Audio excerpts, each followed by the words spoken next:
people who matter most in this kingdom are servants. From Old Testament to New Testament, the story is the same. So, assume your priestly office, and God will take you to your kingly office.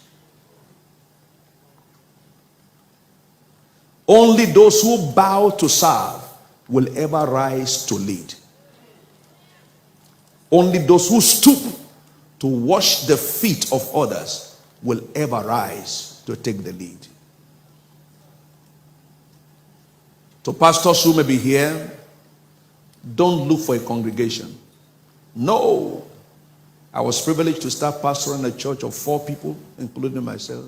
But I so pastored them that they can't forget me.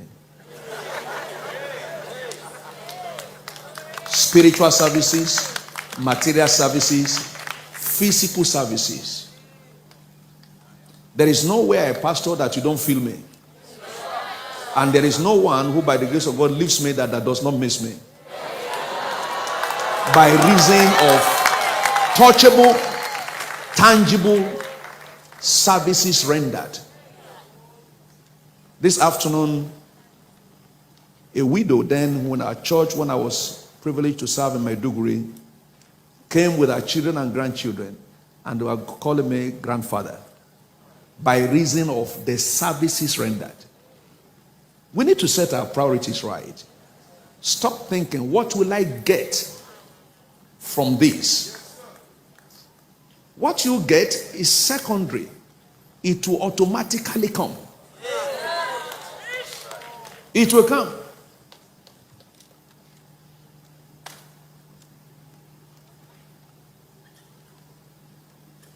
The services you render as a church worker, very critical, very crucial. You are here in any service department or any service group or unit, don't bother about what others are doing. You are not there for them. You are there as a servant. Everywhere I've been to, I embrace opportunities to serve because that is the ladder to your kingship and rulership. I've been in many departments, including technical units. In fact, that was my first assignment under God's servant Bishop Abioye. I was a recorder of his messages. And then there was no microphone, no public address system, but a tape recorder. We will buy tape and record. And I got to catch every statement he's making. So I take the tape recorder. When he moves this way, I move the tape recorder. Amen. I've served as church usher before. I've served as children's Sunday school teachers before. I've served being in the choir before. Because I don't want to see anything go down.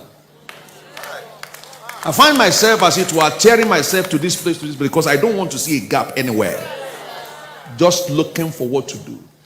Those are the things that the patriarchs did. Abraham,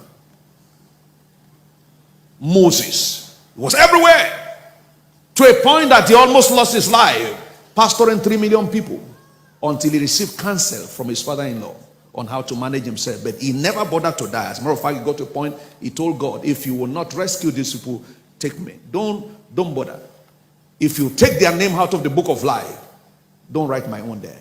He was passionate, dedicated, willing for others to live, even if it means he will die. We don't have all the time to also make the example of Paul the Apostle. For me to live is Christ. For me to die is gain. So whether I live or die, I'm already dead. Already dead. And that's the meaning of dedication. Dead to self, alive unto God, living so others can live. I got no business being in ministry if it is for myself, but for others, their well-being.